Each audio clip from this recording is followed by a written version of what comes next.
اہل سرسار کی ایک قوم جسے قوم سبا بھی کہا جاتا ہے، اللہ تعالیٰ کی بے شمار نعمتوں کے اندر زندگی گزار رہی تھی۔ یہ قوم ایک عظیم تہذیب و تمدن کی مالک تھی۔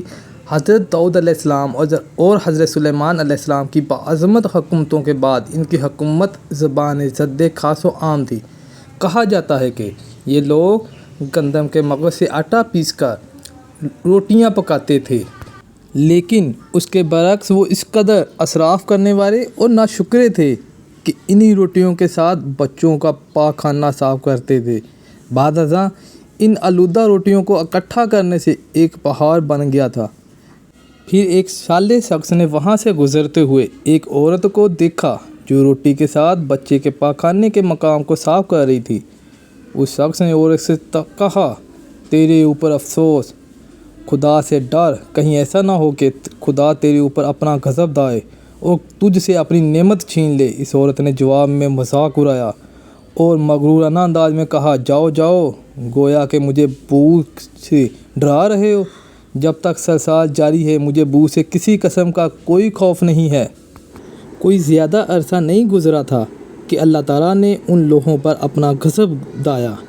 پانی جو کہ زندگی کی بنیاد ہے ان لوگوں سے چھین لیا، یہاں تک کہ قحط نازل ہوا۔ بات یہاں تک پہنچ گئی کہ ان کی ذخیرہ کی ہوئی تمام غذا ختم ہو گئی۔ آخر کار وہ مجبور ہو گئے کہ انہیں آلودہ روٹیوں پر ٹوٹ پڑے جو ان لوگوں نے اکٹھی کر کے پہاڑ کے مانند ڈھیر لگایا ہوا تھا، بلکہ وہاں سے روٹی لینے کے لیے صف لگتی تاکہ ہر کوئی وہاں سے اپنے حصے کی روٹی لے سکے۔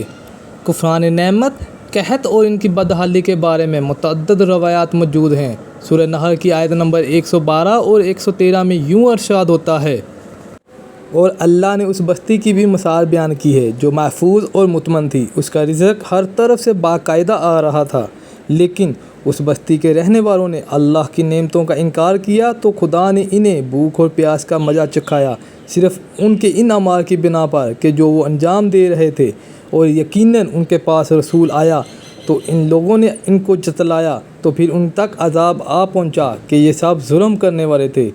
اسی قوم سبا کے بارے میں ایک اور واقعہ بیان ہوتا ہے کہ ان لوگوں نے اپنی زراعت کو بہتر طور پر کاشت کرنے کے لیے پانی ذخیرہ کرنے خاطر بلک کے دو پہاڑوں کے درمیان ایک بہت بڑا بند مغرب تعمیر کیا ہوا تھا۔ سوراخ اور دوسرے پہاڑوں سے گزرا ہوا پانی اس بند میں آ کر وافر مقدار میں جمع ہو جاتا تھا۔ قوم سبا نے اس پانی سے صحیح طور پر استفادہ کرتے ہوئے وسیع و عریض اور بہت سے خوبصورت باغات لگائے اور کھیتی باڑی کو رونق بخشی۔ ان باغات کے درختوں کی شاخیں اس قدر پھلوں سے لدی ہوئی ہوتی تھیں کہ کہتے ہیں کہ اگر کوئی شخص سر پر ٹوکری رکھ کر ان کے نیچے سے گزرتا تو پھل خود بخود ٹوکری میں گرنا شروع ہو جاتے اور قلیل مدت میں ٹوکری تازہ پھلوں سے بھر جاتی۔ لیکن نعمتوں کی کثرت نے انہیں شکر کرنے کے بجائے سرمست اور غافل کر دیا تھا، یہاں تک کہ ان کے درمیان بہت بڑا طبقاتی نظام وجود میں آ چکا تھا۔ ان میں سے صاحب اقدار لوگوں نے کمزوروں اور ضعیفوں کا خون چوسنا شروع کر رکھا تھا، یہاں تک کہ ان لوگوں نے خدا سے ایک اہم کارنامہ التماس کیے جس کا ذکر سورہ سبا کی آیت نمبر 19 میں ملتا ہے۔ انہوں نے کہا، خدایا ہمارے سفروں کے درمیان فاصلہ زیادہ کر دے۔ انہوں نے اللہ تعالیٰ سے یہ التماس اس لیے کی تاکہ غریبوں، بے نواح لوگوں، عمرہ اور ضرورت مند ان کے ہمراہ سفر نہ کریں۔ ان کی خواہش یہ تھی کہ آبادیوں کے درمیان خشکی ہو اور فاصلہ بہت زیادہ ہو تاکہ تہی دست اور کم آمدنی والے لوگ ان کی طرح سفر نہ کر سکیں۔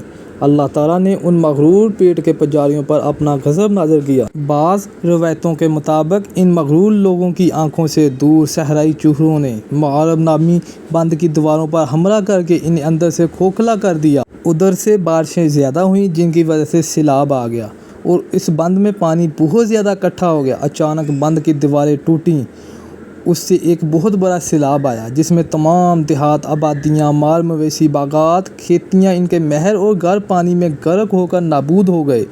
ان کے باغات اور زراعت میں سے صرف بیری کے درخت اور کچھ جھاڑیاں بچی تھیں۔ خوشلحان پرندے وہاں سے کوچ کر گئے تھے، جبکہ الوؤں اور کوؤں نے قوم سبا کے کھنڈرات میں اپنے گھونسلے بنا لیے تھے۔ اس بات کا ذکر سورہ سبا کی آیت نمبر 15 اور 16 میں ملتا ہے، اور آخر میں سورہ سبا کی آیت نمبر 17 میں قرآن کریم میں اس واقعے کا یوں نتیجہ نکالا ہے، یہ ہم نے ان کی ناشکری کی سزا دی ہے اور ہم ناشکروں کے علاوہ کسی کو سزا نہیں دیتے ہیں۔